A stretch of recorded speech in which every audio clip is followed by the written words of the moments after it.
already know what it is, man. I'm chilling with my homeboy, Mikey T, the movie star, Report Card Radio. You know what it is, man. Dipset in the building. Holla at your boy, Heatmakerz. So you did a record with T.I. that was on Jim's album, and the same time you had a record with Lil Flip on his most popular album, and then you were on Ludacris's artist I-20's album, Selfexplanatory. Yeah. All in the same period of time. You realize T.I. beef with both of them men? Nah, no, and the crazy part was I was doing a compilation album, and I remember asking T.I. for a verse, and he was like, yeah, I got you. He said, but who you gonna put me on a song with? And I was oblivious to I had no clue that they had beef. So I'm like, I don't know, man. I probably put Lud on there. He just gave me a look at the time, gave me a crazy look, and I caught on eventually, but I had no clue during the whole, because I'm from New York. This is pre-internet. Really? Well, it was internet, but it was pre-social media. So the only way you knew about beef is if somebody told you. And at that time, I was only really around New York artists, so I had no clue that T.I. and Luda was beefing like that. Wow. So you actually got the chance to meet T.I. How did that come about? Oh, I met T.I.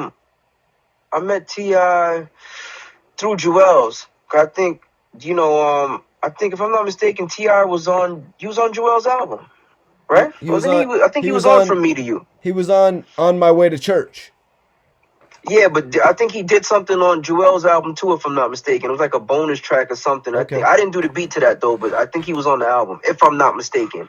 They were on either he was on Juelz's album or Juelz was on his, one of the two. But I think he was on Juelz's album, and I remember him being in Sony Studios with Juelz, and I met him. But I met him a couple times because he was at one point. My old manager, Joey IE, was managing him, and he introduced us again. And so I met T.I. a few times back then. But that specific time when you went into the Sony building and he was with Juelz, because we're talking about a pre-trap music T.I. We're talking like I'm serious T.I. right here, aren't we? Yeah, 1,000,000%. Yeah, that's what's up. 1,000,000%. And then you had Lil Flip, and at his most popular, when he had released Sunshine, you were on that album, You Gotta Feel Me. How did you make that connection? The Ghetto. Through K Slay. I was working with K Slay on his album, and he told me that Lil Flip was either upstairs or downstairs. I don't remember what room we were in at the time.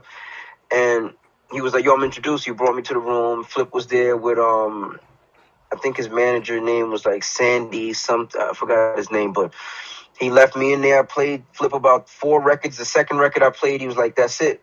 And he recorded it, because back then, Flip wasn't really writing. Flip was freestyling most of the stuff, but he was nice with it. So he was, I think he laid that down same day or later that day, and I came back the next day, heard it. He put Heatmakerz in the record, and we was good. Like, everything was just lining up. Like, around that time, artists they wanted that sound. I did stuff for Twista around that time.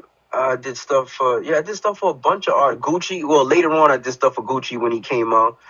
So Southern artists wanted that sound too. And still to this day, Southern artists, you can't go wrong with soul music, like with aggressive soul music. Nobody goes wrong with that. Man, I appreciate you clearing that up though about Lil Flip Freestyle and his joints, because I was always wondering about that line, I treat you like milk, I'll do nothing but spoil you. Yeah, he freestyle. He was a dope freestyler, but he would, again, it was freestyle, so I don't know what people really I don't know if they know what real freestyling is, not what they say it is today, but he might have wrote a few things, but for the most part, from what I saw, he would freestyle a lot. So, to his credit, man, at the end of the day, he had a platinum album. Right, facts. And Rsonist, being on that album, the You Gotta Feel Me album, is that something you were seeing like publishing checks for years, or how did that work out? Of course. It's a platinum album. Anytime you have a record on a platinum album, unless you got paid $100,000 for the track, of course you're gonna see residuals. You know what I mean? So, yeah. Man, that must have been dope. Any album I've been on that goes platinum, I see good publishing from. Diplomatic Community, Juelz, what the game's been missing. Lil Flip, You Gotta Feel Me, Cameron, Come Home With Me. Lil Wayne, The Carter 2. Like, yeah, of course, you're going to see publishing from all of that. And then now it's a new day and age. Like El Capo, I'm just a part owner of El Capo. So instead of waiting on publishing, well, that type of publishing from the label, I just get 25% of what El Capo makes. So you understand, it's a different game now. So once you know how to play the game that's happening now, it's the same thing, just with slightly different rules. So I remember Ludacris was working his Disturbing the Peace label, and he brought I-20 onto the team. How'd you get that call that they needed you for the Selfexplanatory album? The funny part is, me and I-20 are actually like really good friends to this day. Like, you know, like we speak maybe once or twice a month. You know what I mean? Like, just still stay in contact, or even more than that. But he told me that he had a wish list of producers, and I was on the wish list. He said after he heard I'm Ready, he was like, he has to work with whoever made this beat. So and his I think it was my man Rich Nice, who I think was part of his management team at the time, or was dealing with DTP. He had some position with DTP. I don't want to say the wrong thing, but he was with DTP, and Rich Nice actually got in contact with me and brought me to the studio with I-20, and you know, I'm still cool with everybody to this day, because, you know, Rich Nice is working with Sway now, and I saw Rich Nice the other day when I wanted to do a Sway interview, and it's a small circle, man. I just think it's just dope to me. It's just dope. It's a small circle, because the same people that I met I-20 through, I still know them. I still know I-20. You know, it's dope. Had you had any prior dealings with Ludacris to that, or was that the first dealing?